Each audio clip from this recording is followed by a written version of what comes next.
नमस्कार दोस्तों, डेट आज की देखो 2 जनवरी 2025 है। स्वागत है आपका एटोरियल डिस्कशन में। आज देखो 3 इश्यूज हम डिस्कस करेंगे और तीनों के तीनों द हिंदू के हैं। सबसे पहला आर्टिकल हम डिस्कस करेंगे पार्लियामेंट डिसरप्शन से संबंधित, पार्लियामेंट के डिक्लाइन से संबंधित। दूसरा आर्टिकल आज हम डिस्कस करेंगे डीलिमिटेशन एंड पॉपुलेशन ग्रोथ। और तीसरा आर्टिकल मणिपुर में अभी ना वहाँ के सीएम ने माफ़ी मांगी। राइटर बोलते हैं बहुत थोड़ा है और बहुत लेट है। Even ministry of home affair ने ये बोला कि हमारे प्रयासों से नॉर्थ ईस्ट में पीस एंड प्रोस्पेरिटी आई है। देखो जिस प्रकार से मणिपुर में रह रहा के वायलेंस हो रहा है ना, तो मिनिस्ट्री ऑफ होम अफेयर का ये कहना सिर्फ एक परसेप्शन मैनेजमेंट का काम है, इससे ज़्यादा और कुछ नहीं है। तो इस इशू को भी हम डिस्कस करेंगे, लेकिन डिस्कशन स्टार्ट करने से पहले एक एक्सपेरिमेंट है, मिलग्राम एक्सपेरिमेंट। आप बताइएगा एक्सपेरिमेंट के बाद आप ऐसी सिचुएशन में होते तो क्या करते। देखो मिलग्राम एक्सपेरिमेंट में क्या होता है, एक है एक्सपेरिमेंटर, 3 एक्टर हैं मेनली, एक एक्सपेरिमेंटर है, एक टीचर है और तीसरे नंबर पे लर्नर हैं। जो एक्सपेरिमेंटर हैं उन्होंने जानबूझ के सफ़ेद रंग का कोट पहन लिया ताकि ऑथेंटिसिटी ज़्यादा हो, और दीवार के उस पार, शीशे की दीवार है, उसके पार जो ये लर्नर है ना, ये वास्तव में एक एक्टर है, स्टूडेंट नहीं है, लेकिन टीचर को ये बोला गया है कि ये स्टूडेंट हैं। तो मिलग्राम एक्सपेरिमेंट में ना एक्सपेरिमेंटर ये बोलते हैं टीचर को कि आप ना स्टूडेंट के ना आंसर चेक करिए, अगर इस स्टूडेंट ने गलत आंसर दिए हैं ना तो इसको इलेक्ट्रिक शॉक दीजिए। टीचर के पास में ऑप्शन है कि वो 15 वोल्ट से लेके 450 वोल्ट तक का शॉक, इलेक्ट्रिक शॉक दे सकते हैं स्टूडेंट को आंसर गलत पाए जाने पर। तो देखो जब एक्सपेरिमेंट स्टार्ट हुआ ना, तो टीचर को जब लगा कि आंसर गलत है, तो एक्सपेरिमेंटर की तरफ से यह आवाज आती, please continue, the experiment requires that you continue. आपके पास और कोई चॉइस नहीं है, आप शॉक दीजिए अगर आंसर गलत है तो ऐसी सिचुएशन में क्या होता, ऐसी सिचुएशन में यह होता, जो टीचर थे ना जिनको इलेक्ट्रिक शॉक देना था 15 वोल्ट से लेके 450 वोल्ट के बीच में, तो ना कई बार जो टीचर्स थे ना उनको पसीना आने लगता, वो कांपने लगते, कभी कभी वो बिना कंट्रोल के ना हंसने लगते। लेकिन देखो हैरानी की बात ये है, ज्यादातर जो टीचर्स हैं ना वो बात मान गए, ज्यादातर नहीं सभी टीचर्स बात मान गए और उन्होंने ना इलेक्ट्रिक शॉक दिया बच्चों को। कहने को बच्चे थे, टीचर को पता नहीं था, लेकिन सामने एक्टर था। क्योंकि जब टीचर शॉक देता ना तो एक टेप रिकॉर्डर चला दिया जाता जिसमें बच्चे के शोर बचाने की आवाज आती कि नहीं ऐसा मत करो, नहीं, फिर एकदम से शॉक देने के बाद वो आवाज बंद हो जाती। तो वो टोटली एक टेप रिकॉर्डर था। अब राइटर पता क्या बोलते हैं, मिलग्राम एक्सपेरिमेंट ना बहुत ज्यादा कंट्रोवर्शियल था, 1961 में किया गया था कि ये अनएथिकल है, लेकिन जितनी बार ये एक्सपेरिमेंट परफॉर्म किया गया ना उतनी बार सेम रिजल्ट आए। 100% जो पार्टिसिपेंट थे ना उन्होंने ना देखो 300 वोल्ट तक के शॉक दिए। समझ रहे हो, मतलब जितने भी पार्टिसिपेंट्स थे ना सबके सब ने बच्चे को गलत आंसर देने पे ना कम से कम 300 वोल्ट तक के शॉक दिए। ऐसा नहीं कि टीचर ने फॉर्मेलिटी पूरी कर दी, सिर्फ 15 वोल्ट का शॉक दे दिया, नहीं, 300 वोल्ट तक के शॉक दिए गए 100% टीचर्स के द्वारा, 100% पार्टिसिपेंट्स के द्वारा, और बार बार ये एक्सपेरिमेंट परफॉर्म किया गया था। इवन 65 जो पार्टिसिपेंट थे ना उन्होंने देखो 450 वोल्ट तक के शॉक दिए, जो कि लाइफ थ्रेटनिंग है, स्टूडेंट की जान जा सकती है अगर असल में उसे ये शॉक दिए जाएं। इस मिलग्राम एक्सपेरिमेंट से जो बहुत फेमस हुआ था, बहुत कंट्रोवर्सी भी हुई थी, मिलग्राम एक्सपेरिमेंट से देखो यह पता लगता है कि हम सब शायद सोसाइटी के ना कठपुतली हैं, पपेट हैं, मतलब ओबीडियंट बन जाते हैं। थोड़ा सा प्रेशर हमारे ऊपर में आता है ना तो हम ओबीडियंट हो जाते हैं, घुटने टेक देते हैं, और यह होता है अवेयरनेस की कमी के कारण। अगर हम क्वेश्चंस करना सीखें, हमारे समाज में ना बच्चों को क्वेश्चंस करना नहीं सिखाया जाता, छोटे बच्चों को बोलते हैं चुपचाप ये काम करो, बच्चे को मौका ही नहीं देते क्वेश्चंस करने का। इस वजह से हमारा समाज बहुत ओबीडियंट है, ब्लाइंडली अथॉरिटी को हम फॉलो करने लगते हैं, जो हमें बोला जाए वो हम करने लगते हैं। तभी तो नाजी जर्मनी में इतने ज्यादा ज्यूज को मार दिया गया था और हिटलर के खिलाफ लोगों ने आवाज नहीं उठाई, उनको लगता था हम सिर्फ ऑर्डर फॉलो कर रहे हैं, ये सही के लिए है। सोचने वाली बात देखो ये है आपको अगर मिलग्राम एक्सपेरिमेंट में टीचर की जगह बिठाया जाए तो आप कैसे रिएक्ट करोगे, आप ये बताओ। इंटरव्यू में आपसे क्वेश्चन पूछ लिया गया, अभी इंटरव्यू चल रहा है, तो बोर्ड ने आपसे क्वेश्चन पूछ लिया कि मिलग्राम एक्सपेरिमेंट फेमस है जिसमें अगर आप टीचर हो तो आप क्या करोगे। ये एक्सपेरिमेंट ब्रीफली आप एथिक्स में यूज भी कर सकते हो। अब चलिए देखो डिस्कशन स्टार्ट करते हैं। इसके बाद नेक्स्ट आर्टिकल पार्लियामेंट के डिक्लाइन से संबंधित है। अपना सिलेबस में जीएस पेपर सेकंड के इस टॉपिक से आर्टिकल को रिलेट कर सकते हो। राइटर कहते हैं देखो इस बार का जो पार्लियामेंट का विंटर सेशन था ना, वो भी धुल गया मतलब सारा टाइम वेस्ट हो गया। एक कंपटीशन देखने को मिला, एक तरफ अपोजिशन, दूसरी तरफ ट्रेजरी बेंच यानी सरकार के एमपी, कि दोनों में से पार्लियामेंट को ज्यादा डिसरप्ट कौन कर सकता है। इतनी डिस्कशन नहीं हुई जितनी पार्लियामेंट के इस विंटर सेशन में एडजर्नमेंट हुई। राइटर यानी शशि थरूर बोलते हैं मुझे देखो ऐसा महसूस हुआ, और मेरे जैसे और भी एमपीज को महसूस हुआ होगा, कि हमने हमारे देश के लोगों को निराश किया एक बार फिर से। पार्लियामेंट की प्रोसीडिंग में देखो एक नया लो तो तब आया जब विपक्ष के एमपी ना पार्लियामेंट की सीढ़ियों पर प्रदर्शन कर रहे थे, डिमॉन्स्ट्रेशन कर रहे थे, और उनकी थोड़ी झड़प हो गई सत्ता पक्ष के एमपीज के साथ में। फिर दोनों तरफ के एमपीज ने यह दावा किया कि हमें चोटें आई हैं। सरकार के एक जो एमपी है, रूलिंग पार्टी के एमपी, वो हॉस्पिटल में एडमिट भी हुई। देखो कई बार ना ऐसा लगता है जैसे वो एकता कपूर वाले सीरियल नहीं होते कि तुमने मुझे मारने की कोशिश की, वो एक्टिंग करते हैं जैसे कि हाँ भाई मुझे चोट लगी है बहुत ज़्यादा, टच किया लेकिन वो बहुत दूर जाके गिर गई, कि तुमने ये क्या किया, मुझे धक्का क्यों दिया, वैसा हो गया है। या फिर जो वो एक सीरियल वगैरह कुछ आता है ना, बिग बॉस चाहते हैं तुम आगे जाके लड़ाई करो, ऐसा हो गया है। देखो पार्लियामेंट जो है ना डेमोक्रेसी का मंदिर है, और पास्ट में ना पार्लियामेंट के जो संस्थान हैं, कन्वेंशन हैं, प्रोसीजर हैं, उनकी एमपीज के द्वारा काफ़ी ज़्यादा रिस्पेक्ट की जाती थी, बट वो आज के समय में पॉसिबल नहीं है। शशि थरूर बताते हैं एक बार ना सोमनाथ बनर्जी, 2007 की बात है, सोमनाथ बनर्जी जब स्पीकर थे ना, तो उस समय उन्होंने ना देश के कुछ रिस्पेक्टेड सिटीजन्स को इनवाइट किया था ये चर्चा करने के लिए कि मैं हाउस में अपनी वर्किंग कैसे सुधार सकता हूं। तो उसमें शशि थरूर कहते हैं मैं गया था, नारायण मूर्ति जो इन्फोसिस के फाउंडर हैं वो गए थे, श्याम बेनेगल जिनकी हाल ही में डेथ हो गई, फेमस डायरेक्टर, वो भी गए थे। तो ना नारायण मूर्ति ने ये बोला कि आप स्ट्रिक्टली रूल्स को इंप्लीमेंट कीजिए ताकि एमपीज को डर हो, उन्हें सस्पेंड कर दो जो रूल्स तोड़े। तो सोमनाथ बनर्जी ने ना एक बात बोली थी, देखो विपक्ष की संख्या ना कम होती है, और विपक्ष को यह लगता है कि हम पार्लियामेंट की प्रोसीडिंग को डिसरप्ट कर रहे हैं ना, ये एक तरीका है सत्ता पक्ष की अकाउंटेबिलिटी को फिक्स करने का। तो मैं सीधा सीधा विपक्ष के एमपीज को सस्पेंड नहीं कर सकता, इससे डेमोक्रेसी कॉम्प्रोमाइज हो जाएगी। ये बात सोमनाथ बनर्जी ने बोली थी। बट देखो आगे जो स्पीकर्स आए, जैसे मीरा कुमार आई, उसके बाद में सुमित्रा महाजन आई, अब ओम बिरला है।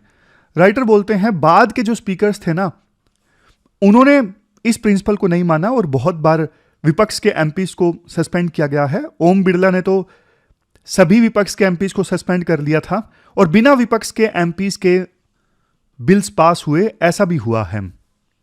इसके बाद राइटर बोलते हैं देखो आज के समय में इतनी ज्यादा डिसरप्शन होती है, पार्लियामेंट ठीक से काम ही नहीं कर पाती, कोई डिबेट डिस्कशन नहीं हो पाती। पार्लियामेंट की वर्किंग में ना 3D इंपॉर्टेंट है, डेलिब्रेशन, डिबेट, डिस्कशन, लेकिन एक भी डी नहीं दिखता आज के समय में पार्लियामेंट में। उसका एक रीजन देखो ये भी है, पहले जो हमारे लीडर्स थे ना, जैसे वाजपेयी जी थे, नेहरू थे, उनके बीच में ना उनको यूं लगता था देखो हम आपस में ना विरोधी हैं, एडवर्सरी हैं, दुश्मन नहीं है।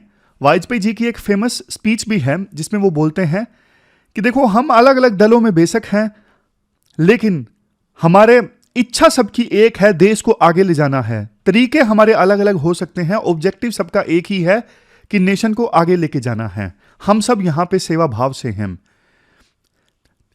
वाजपेयी जी कभी कभी अपनी स्पीच में ना नेहरू का जिक्र करते थे कि किस प्रकार से जब मैं यंग था, अपोजिशन का लीडर था, तो नेहरू ने कर्टसी शो की मेरे लिए, ऐसे अक्सर वो किस्सों का जिक्र किया करते थे। राजीव गांधी ने यूएसए में मेरा इलाज करवाया, पीवी नरसिम्हा राव ने मुझे भेजा जेनेवा में United Nations meeting on Kashmir को हेड करने के लिए, जबकि मैं विपक्ष में था, जबकि मैं अपोजिशन में था। तो पहले इस प्रकार का संबंध देखने को मिलता था सरकार और अपोजिशन के बीच में, बट आज सरकार और अपोजिशन के बीच में संबंध देखो काफी खराब है। सरकार ये मानती है अपोजिशन जो है वो एंटी नेशनल है, और अपोजिशन ये मानता है कि हमेशा हम ही सही हैं और हम तो पांडव हैं और सरकार में जो बैठे लोग हैं वो कौरव हैं। जब देखो सरकार और विपक्ष एक दूसरे की इंटेंशन पे ही शक करता है, ये मानता ही नहीं है कि दोनों देश के बेस्ट इंटरेस्ट में काम कर रहे हैं, तो फिर देखो कॉमन ग्राउंड फाइंड आउट करना काफी ज्यादा डिफिकल्ट हो जाता है, बीच का रास्ता निकालना डिफिकल्ट हो जाता है। और सबसे ज्यादा हैरानी की बात पता है क्या है?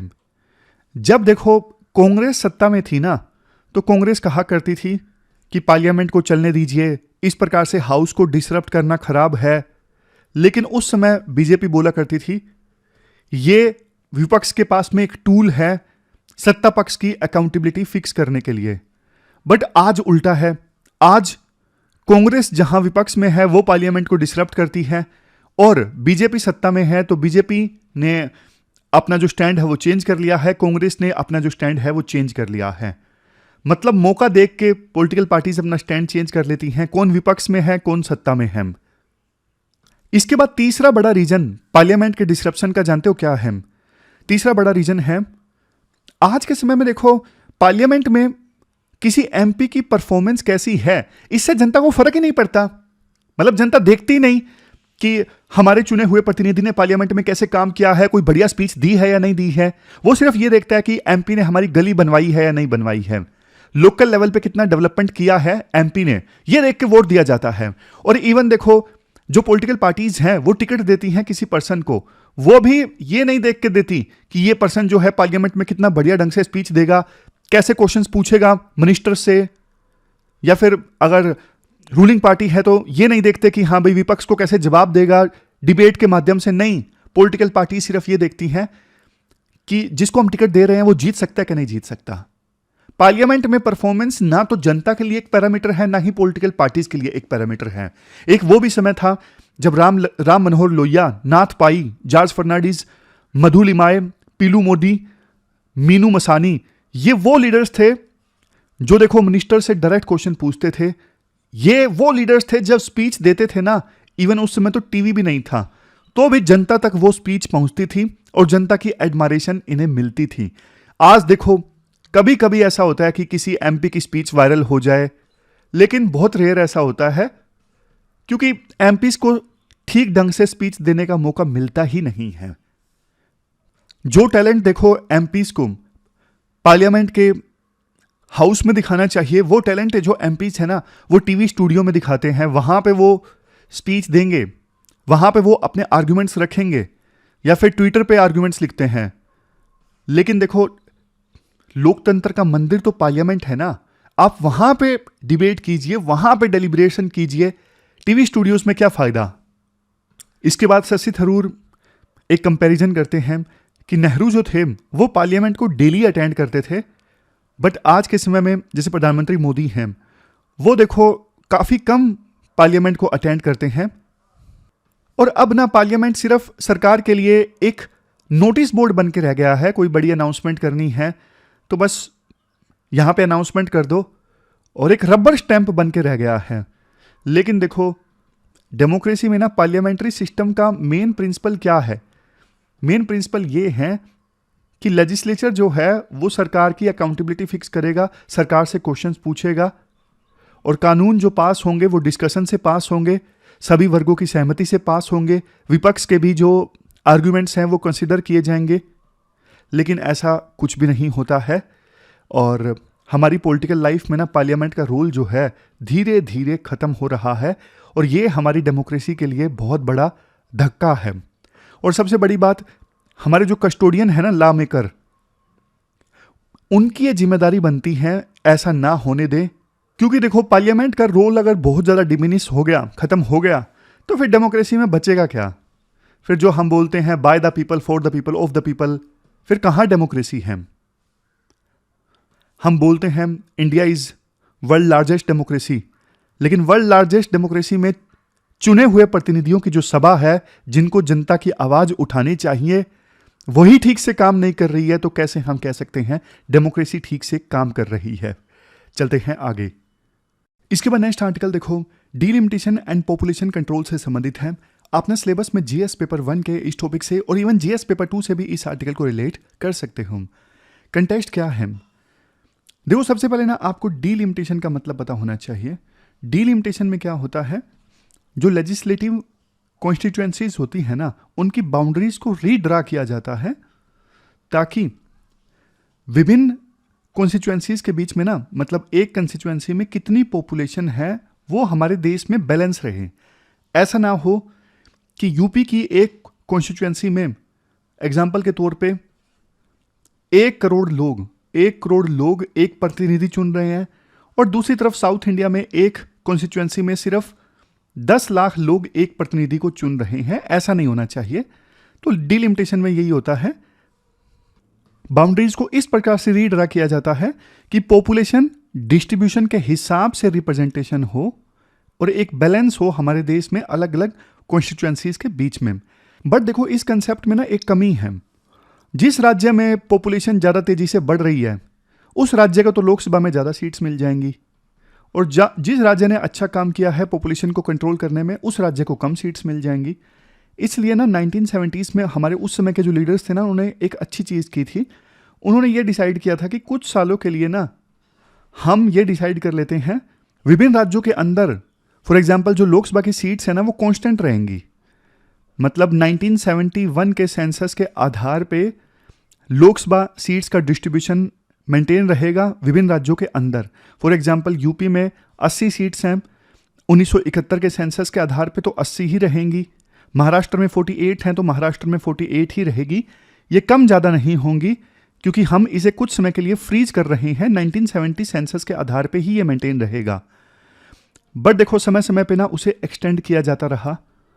अब लेटेस्ट ये बोला गया है कि 2025 के बाद, 2025-26 के बाद जो पहला सेंसस कंडक्ट होगा ना, तो उसके आधार पे फिर से विभिन्न राज्यों को लोकसभा की सीट्स एलोकेट की जाएगी उनके पॉपुलेशन के आधार पे। अब देखो, सीधी सी बात है, 1971 का सेंसस और अब जो लेटेस्ट सेंसस कंडक्ट होगा, अभी तो इस बार का 2021 का भी नहीं हुआ है, तो जो भी लेटेस्ट सेंसस कंडक्ट होगा उसमें देखो जमीन आसमान का फर्क आ चुका है। अब तो यूपी, बिहार, इन राज्यों की पॉपुलेशन और भी ज़्यादा बढ़ चुकी है। अब कायदे से लेटेस्ट सेंसस के हिसाब से हम सीट्स एलोकेट करेंगे तो यूपी की सीट्स तो बढ़ के 160 से भी ज़्यादा हो जाएंगी। लेकिन साउथ इंडिया के जो राज्य हैं ना, उन्होंने अच्छा काम किया है पॉपुलेशन को कंट्रोल करने में, वहाँ पे सीट ज़्यादा नहीं बढ़ेंगी। तो साउथ इंडिया के राज्यों की सबसे बड़ी शिकायत यही है कि लेटेस्ट सेंसस के आधार पे अगर डीलिमिटेशन होगा तो भाई हम तो मारे जाएंगे। ये तो हमें अच्छे काम के लिए सजा मिलने वाली बात हो गई। तो इस सिलसिले में ना साउथ इंडिया के 2 मुख्यमंत्रियों का बयान आया, एक तो एन चंद्रबाबू नायडू का, एक स्टालिन का। नायडू आंध्रा के मुख्यमंत्री हैं और स्टालिन तमिलनाडु के मुख्यमंत्री हैं। आंध्रा के मुख्यमंत्री ने यह बोल दिया कि पहले ना एक कानून हुआ करता था पॉपुलेशन को कंट्रोल करने के लिए ना, जिनके 2 से अधिक बच्चे हैं वो फॉर एग्जांपल इलेक्शन नहीं लड़ सकते लोकल बॉडीज का। बट अब मैं रूल लाने वाला हूं, ये तो रूल हमने खत्म कर दिया, अब नया रूल लाया जाएगा, जिनके 2 से अधिक बच्चे हैं ना, उनको इंसेंटिव दिया जाएगा इलेक्शन लड़ने में। क्योंकि वो बोल रहे हैं हमें तो नुकसान हुआ है पॉपुलेशन कंट्रोल करने का, और फर्टिलिटी डिक्लाइन कर रही है आंध्रा में। इस फर्टिलिटी डिक्लाइन को ना रिवर्स करना जरूरी है। इवन स्टालिन ने तो गुस्से में आके ये भी कह दिया, डीलिमिटेशन से हमें नुकसान होगा तो हम ज्यादा बच्चे क्यों ना पैदा करें, वाई नॉट 16 चिल्ड्रन। उन्होंने तो ये भी बोल दिया, वाई नॉट 16 चिल्ड्रन। देखो, सबसे बड़ा क्वेश्चन ये उठता है, पहली चीज, क्या फर्टिलिटी डिक्लाइन के ट्रेंड को रिवर्स किया जा सकता है? राइटर ये बोलते हैं देखो, थोड़ा बहुत इंसेंटिव देके, जैसे साउथ कोरिया में और जापान में थोड़ा बहुत इंसेंटिव दिया गया ये मोटिवेट करने के लिए कि लोग ज़्यादा बच्चे पैदा करें, तो थोड़ा सा रिवर्सल तो आता है, बिल्कुल क्षणिक सा। लेकिन देखो, कोई खास ट्रेंड में चेंज नहीं आता है कि हाँ भाई स्टेट इंसेंटिव देके ज़्यादा बच्चे पैदा करवा ले। नहीं, ये मुमकिन नहीं है। वैसे देखो, डेमोग्राफी को कंट्रोल करने के मामले में सबसे जो कड़ा फैसला लिया गया था ना, वो चाइना ने लिया था, वन चाइल्ड पॉलिसी, जिसका चाइना को आज परिणाम भी भुगतना पड़ रहा है। वहां पे देखो, अब चाइना चाहता है कि बल्कि ज़्यादा बच्चे पैदा करें लोग, लेकिन पॉसिबल ही नहीं है, क्योंकि वहाँ की सोसाइटी चेंज हो गई है। वो अब उन्हें मतलब वन चाइल्ड पॉलिसी ही अच्छी लगती है, कोई रोक नहीं है, फिर भी वो एक ही बच्चा पैदा करते हैं, या तो वो भी नहीं करते हैं। वहाँ की मैरिज मार्केट में अभी काफ़ी सारी प्रॉब्लम्स आती हैं, शादी नहीं होती आसानी से, डिपेंडेंसी बर्डन काफ़ी ज़्यादा बढ़ गया है, क्योंकि युवा लोगों की संख्या कम हो रही है, बूढ़ों की संख्या बढ़ रही है चाइना में। तो चाइना में ये जो ट्रेंड है ना, वो रिवर्स करना पॉसिबल नहीं है आज के समय में। चाइना चाहे भी कि हाँ भाई 2 चाइल्ड पॉलिसी हम ले आए, वो पॉसिबल नहीं है। इवन चाइना के ऊपर सोशल सिक्योरिटी बर्डन भी काफ़ी ज़्यादा बढ़ गया है। सोशल सिक्योरिटी बर्डन इसलिए क्योंकि एल्डर्स की संख्या बढ़ रही है, तो उनको सपोर्ट करने में सरकार का भी रोल है। बट देखो, ये तो इंटरनेशनल प्रैक्टिसेस हैं। क्वेश्चन उठता है हम क्या करें। देखो, राइटर यहाँ पे ना 3 आर्ग्यूमेंट देते हैं मेनली। सबसे पहला आर्ग्यूमेंट वो ये देते हैं, देखो 1 पर्सन 1 वोट वाला जो कंसेप्ट है ना, वो देखो वायलेट हो जाता है अगर ऐसी सिचुएशन आती है कि किसी राज्य में तो कॉन्स्टिट्यूएंसी का साइज 1 करोड़ है और किसी दूसरे राज्य में कॉन्स्टिट्यूएंसी का साइज सिर्फ 5 लाख है। तो ऐसी सिचुएशन में 1 पर्सन 1 वोट का कंसेप्ट तो वायलेट हो गया ना, क्योंकि 1 करोड़ लोग एक प्रतिनिधि को चुन रहे हैं किसी राज्य की कॉन्स्टिट्यूएंसी में, और दूसरे राज्य में सिर्फ 5 लाख लोग एक प्रतिनिधि को चुन रहे हैं। प्रतिनिधि की वैल्यू दोनों की सेम है पार्लियामेंट में, तो फिर 1 पर्सन 1 वोट का कंसेप्ट वायलेट हो गया। लेकिन राइटर यहां पे बोलते हैं, देखो इस कंसेप्ट को ना आप बिल्कुल रिजिडिटी से अगर इंप्लीमेंट करोगे ना, तो ये अनफेयर होगा उन राज्यों के साथ में जिन्होंने अच्छा काम किया है। देखो, एक चीज है, पॉपुलेशन ग्रोथ का सीधा सीधा लेना देना है एजुकेशन से, हेल्थ से और गवर्नेंस से। तो साउथ इंडिया के राज्यों ने ना एजुकेशन लेवल इंप्रूव किया है, हेल्थ लेवल इंप्रूव किया है, गवर्नेंस लेवल अच्छा था, तभी वहां पे पॉपुलेशन स्टेबलाइज हो पाई। इस वजह से उनके अच्छे काम के लिए उनको पनिश करना सही नहीं है। तो इसलिए 1 पर्सन 1 वोट वाला जो कंसेप्ट है ना, उसको रिजिडिटी से मत इंप्लीमेंट करो। राइटर बोलते हैं पॉलिटिकल रिप्रेजेंटेशन देने में ना विभिन्न राज्यों को आप ये भी देखो, इक्विटी, उनका हिस्टोरिकल कंट्रीब्यूशन क्या है, ये फैक्टर भी कंसीडर करो, रीजनल डाइवर्सिटी भी कंसीडर करो। तो ये सारे फैक्टर्स कंसीडर करो, बजाय इसके कि हाँ सिर्फ और सिर्फ जनता का काउंट देखना है और कुछ नहीं देखना। नहीं भाई नहीं, सिर्फ पॉपुलेशन काउंट मत देखो, ये सारी चीजें देखो, इक्विटी देखो, उनका हिस्टोरिकल कंट्रीब्यूशन देखो, गवर्नेंस का स्टैंडर्ड देखो, एजुकेशन का लेवल देखो, हेल्थ का लेवल देखो। तो ये सब देखो और फिर आप सीट्स एलोकेट करो विभिन्न राज्यों को, मतलब विभिन्न राज्यों को सीट्स एलोकेट करते समय ये चीजें भी आप कंसीडर करो। तो ये पहला पॉइंट है।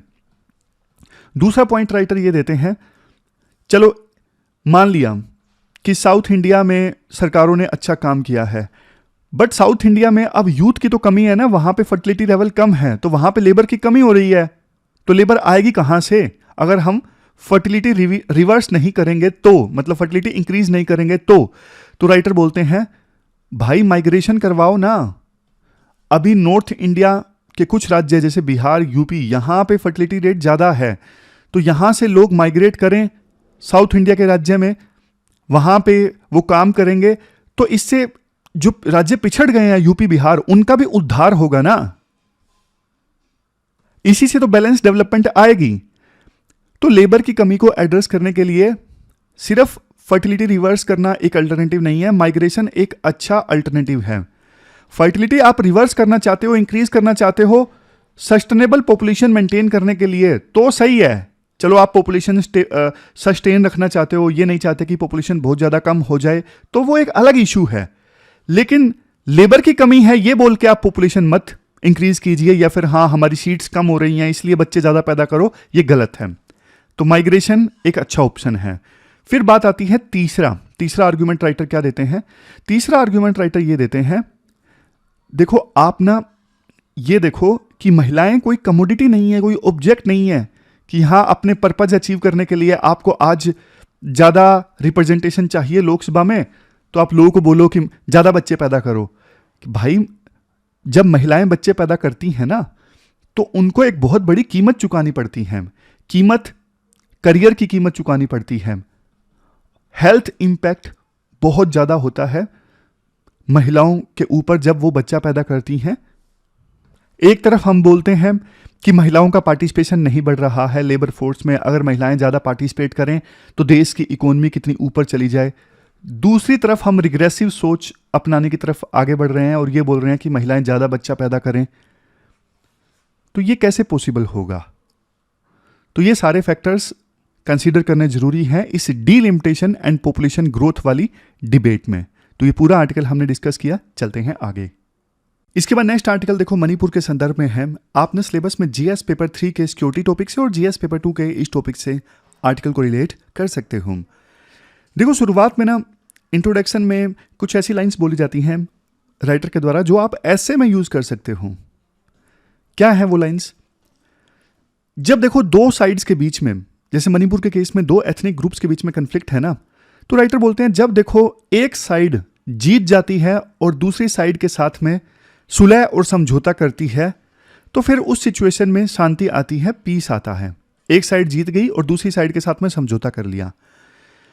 दूसरा पॉइंट, अगर देखो दोनों साइड्स के बीच में एक ऑनरेबल कॉम्प्रोमाइज हो जाता है, मतलब दोनों की इज्जत बच गई, ऐसा समझौता हो गया, तब भी देखो पीस पॉसिबल है। जैसे दोनों एथनिक ग्रुप्स के बीच में समझौता हो गया और दोनों की इज्जत रह गई, तो पीस पॉसिबल है। कभी कभी देखो ऐसा भी होता है कि दोनों साइड्स के बीच में ना कोई सॉल्यूशन नहीं निकला, लेकिन फिर भी बातचीत चल रही है, तो भी एक फ्रेजाइल पीस आ जाती है। फाइनल सॉल्यूशन नहीं निकला, लेकिन कम से कम दोनों साइड्स बातचीत कर रही हैं, तो इस वजह से कमजोर पीस आ गई, फ्रेजाइल पीस आ गई, जो कभी भी डिसरप्ट हो सकती है। लेकिन आज जो सिचुएशन है ना, वो तीनों सिनेरियोज में से एक भी नहीं है। आज सिचुएशन ये है, वायलेंस देखो बार बार होता रहता है और कन्फ्लिक्ट के जो एक्टर्स हैं, यानी दोनों एथनिक ग्रुप्स हैं, उनके लीडर्स जो हैं, वो बातचीत तक के लिए तैयार नहीं है। तो ऐसी सिचुएशन में देखो पीस नहीं आ सकती, और इस सिचुएशन को बिल्कुल भी पीसफुल नहीं कहा जा सकता। ये चीज हम क्यों डिस्कस कर रहे हैं? क्योंकि ना हाल ही में मिनिस्ट्री ऑफ होम अफेयर ने ना ऐसा क्लेम किया कि ना सरकार ने नॉर्थ ईस्ट में यूनिटी और पीस लाने में ना अनप्रेसिडेंट सक्सेस प्राप्त की है। लेकिन देखो राइटर का यह कहना है, मई 2003 में एथनिक वायलेंस स्टार्ट हुआ था मेतेई और कुकी कम्युनिटी के बीच में मणिपुर में। उसके बाद देखो छोटी छोटी लड़ाइयां ना, छोटी छोटी जो घटनाएं हैं वो सामने आती रहती हैं और क्राइसिस खत्म होने का नाम नहीं ले रही हैं। तो इसे कम से कम सक्सेस तो देखो नहीं कह सकते, ये तो देखो फेलियर का सिग्नल है बजाय सक्सेस के। और साफ तौर पे जो मिनिस्ट्री ऑफ होम अफेयर है ना, वो परसेप्शन को मैनेज करने का काम कर रही है। असली प्रॉब्लम को छुपाओ और परसेप्शन मैनेज करो। अभी हाल ही में ना 2-3 दिन पहले की बात है, मणिपुर के जो मुख्यमंत्री हैं एन बीरेन सिंह, उन्होंने ना माफी मांगी। लेकिन राइटर बोलते हैं देखो मणिपुर के वायलेंस के लिए उन्होंने माफी मांगी है, बट ये बहुत ज्यादा कम है और बहुत ज्यादा लेट है। सिर्फ माफी मांगने से काम नहीं चलेगा, और वो भी इतना लेट उन्होंने माफी मांगी है। आज के समय में जो कुकी कम्युनिटी है ना, उनका बिल्कुल भी ट्रस्ट नहीं है एन बीरेन के ऊपर, बिल्कुल भी ट्रस्ट नहीं है।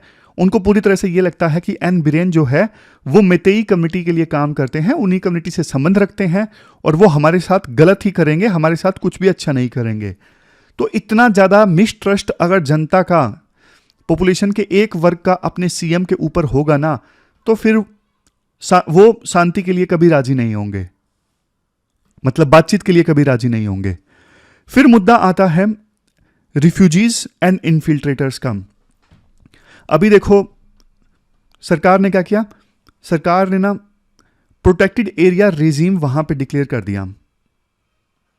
मणिपुर और दूसरे राज्यों के साथ लगते बॉर्डर के नजदीक जो एरिया है, प्रोटेक्टेड एरिया रेजीम इंप्लीमेंट करने का मकसद ये है, वहां पे अब कोई विदेशी नागरिक जाएगा ना, तो उसे देखो पहले ना गवर्नमेंट से परमिशन लेनी पड़ेगी वहां पे विजिट करने के लिए। ये मतलब होता है प्रोटेक्टेड एरिया रेजिम का, तो वहाँ पे इम्प्लीमेंट कर दिया गया है। सरकार का ये कहना था कि देखो पड़ोसी राज्यों से ना बहुत ज़्यादा इनफिल्ट्रेटर्स आ रहे थे, इस वजह से हमने ये प्रोटेक्टेड एरिया रेजिम फिर से डिक्लेयर कर दिया है। लेकिन राइटर बोलते हैं देखो मणिपुर के सिविल वार से बच के जो रिफ्यूजी भारत में आ रहे हैं ना, उनको सरकार को इनफिल्ट्रेटर नहीं कहना चाहिए। वो रिफ्यूजीज हैं जो म्यांमार के सिविल वार से बच के नागालैंड, मणिपुर या फिर मिजोरम में आ रहे हैं, वो अपने मजबूरी की वजह से आ रहे हैं। अगर आप उनको इनफिल्ट्रेटर बोलोगे और इनफिल्ट्रेटर की तरह ट्रीट करोगे ना, क्योंकि उनके एथनिक रिलेशंस हैं भारत में भी ट्राइबल कम्युनिटीज़ के साथ में, तो देखो सिचुएशन और ज़्यादा ख़राब हो सकती है, नॉर्थ ईस्ट में और ज़्यादा कन्फ्लिक्ट हो सकता है। इसलिए सरकार को ना जो रिफ्यूजीज आ रहे हैं म्यांमार के सिविल वार से बच के, उनको थोड़ा ह्यूमनली यानी मानवता के साथ में ट्रीट करना चाहिए, ताकि हमारे देश में जो एथनिक ग्रुप्स हैं जिनके वो रिश्तेदार हैं उनको भी बुरा ना लगे, ऐसा राइटर बोलना चाहते हैं। तो राइटर लास्ट में देखो यही बोलते हैं, रिफ्यूजीज के लिए बेटर पॉलिसी होनी चाहिए, मणिपुर के एथनिक वायलेंस को इफेक्टिवली एड्रेस करना ये जरूरी है, बजाय कि शाबाशी देना और सेल्फ सेटिस्फैक्शन व्यक्त करना कि हमने अच्छा काम किया है। अब नॉर्थ ईस्ट जो है वो पीस एंड प्रोस्पेरिटी की तरफ आगे बढ़ा है। तो ये पूरा आर्टिकल हमने डिस्कस किया, चलते हैं आगे। अब लास्ट में देख लेते हैं कौन कौन से आर्टिकल्स हमने डिस्कस किए। हमने पॉपुलेशन एंड डिलिमिटेशन वाला आर्टिकल डिस्कस किया, जिसमें लास्ट में मेनली 3 आर्गुमेंट राइटर देते हैं। सबसे पहला देखो, फर्टिलिटी को रिवर्स करोगे ना, मतलब ज़्यादा बच्चे के लिए इंसेंटिव दोगे तो महिलाओं के ऊपर इम्पैक्ट पड़ता है, उनका लेबर फोर्स में पार्टिसिपेशन घटता है, उनका करियर कॉम्प्रोमाइज़ होता है और उनकी हेल्थ पर भी असर पड़ता है। दूसरा आर्ग्यूमेंट वो बोलते हैं कि लेबर की कमी है जैसे साउथ इंडिया में, तो उसे माइग्रेशन के थ्रू एड्रेस किया जा सकता है। तीसरा आर्ग्यूमेंट वो ये देते हैं कि देखो फर्टिलिटी रिवर्स करना है अगर पॉपुलेशन को सस्टेन रखने के लिए तो अलग बात है, अदरवाइज अगर सिर्फ आप यूं चाहते हो कि हमारे स्टेट की ज़्यादा सीट्स हों लोकसभा में तो गलत है। और ये अभी इंश्योर करना चाहिए कि 1% वोट 1 वोट वैसे तो सही है, लेकिन इसको रिजिडिटी से इंप्लीमेंट नहीं करना चाहिए। ये भी देखना चाहिए किसी राज्य का हिस्टोरिकल कंट्रीब्यूशन कैसा रहा है, इक्विटी, रीजनल डाइवर्सिटी, इन चीज़ों को भी कंसिडर करके सीट्स एलोकेट की जाएं विभिन्न राज्यों को। ये 3 आर्ग्यूमेंट्स थे। पार्लियामेंट डिक्लाइन वाला आर्टिकल हमने डिस्कस किया था। वैसे तो देखो पार्लियामेंट डेमोक्रेसी का मंदिर है, लेकिन काफ़ी ज़्यादा डिसरप्शंस होती हैं सरकार और विपक्ष में टकराव के कारण। रीजंस देखो ये हैं, दोनों का ना आपस में ट्रस्ट नहीं है बिल्कुल भी, दोनों एक दूसरे को दुश्मन मानते हैं ना कि विरोधी। दूसरा आर्ग्यूमेंट, इवन जनता भी देखो कैंडिडेट्स चुनते वक्त ना ये कंसीडर नहीं करती कि उनकी पार्लियामेंट में परफॉर्मेंस कैसी रही है, इसलिए वो केयर ही नहीं करते। ना पॉलिटिकल पार्टीज केयर करती हैं पार्लियामेंट में परफॉर्मेंस के लिए। तीसरा आर्गुमेंट देखो, जब आज सरकार जो है ना वो कहती है कि डिसरप्ट करना गलत है, लेकिन विपक्ष कहती है कि हम अकाउंटेबिलिटी फिक्स करते हैं। लेकिन जब एक दूसरे जब पोजीशंस पलट जाती है ना, जैसे बीजेपी कल को विपक्ष में चली गई तो वो भी फिर पार्लियामेंट डिसरप्ट करना स्टार्ट कर देगी, तो ये दिक्कत है। और म्यूचुअल रिस्पेक्ट नहीं है लीडर्स की आपस में भी, जो कि होनी चाहिए। तो ये सब हमने डिस्कस किया। फिर मणिपुर वाला आर्टिकल हमने लास्ट में डिस्कस किया था कि मणिपुर में सरकार कह रही है कि north east peace and prosperity की तरफ जा रहा है। बिल्कुल नहीं, रह रह के वायलेंस होते रहता है और दोनों साइड्स बातचीत के लिए तैयार नहीं है, तो इसे कैसे पीसफुल सिचुएशन कहा जा सकता है। और अगर पीसफुल सिचुएशन होती तो सरकार प्रोटेक्टेड एरिया रेजिम फिर से नहीं इम्प्लीमेंट करती, और नॉर्थ ईस्ट से जो इन्फिल्ट्रेटर आ रहे हैं, जो रिफ्यूजीज आ रहे हैं, सरकार उनको इन्फिल्ट्रेट बोल रही है। इससे यहाँ के जो एथनिक ग्रुप्स हैं वो और ज़्यादा नाराज होंगे। तो एक थोड़ा मानवता के साथ में रिफ्यूजी प्रॉब्लम को सेंट्रल गवर्नमेंट को देखना चाहिए। तो ये पॉइंट राइटर देते हैं। अब लास्ट में क्वेश्चन देख लीजिए जो आपको अटेम्प्ट करने हैं। ये क्वेश्चन आपको अटेम्प्ट करना है डेमोक्रेसी एंड डिलिमिटेशन से संबंधित। 15 मार्क्स का ये क्वेश्चन है। 250 वर्ड्स में आपको इस क्वेश्चन का आंसर देना है। तो ये थी हमारी आज की डिस्कशन। कल मिलते हैं फिर से एक नई डिस्कशन के साथ। तब तक आप अपना ख्याल रखिए। Thank you very much for discussion.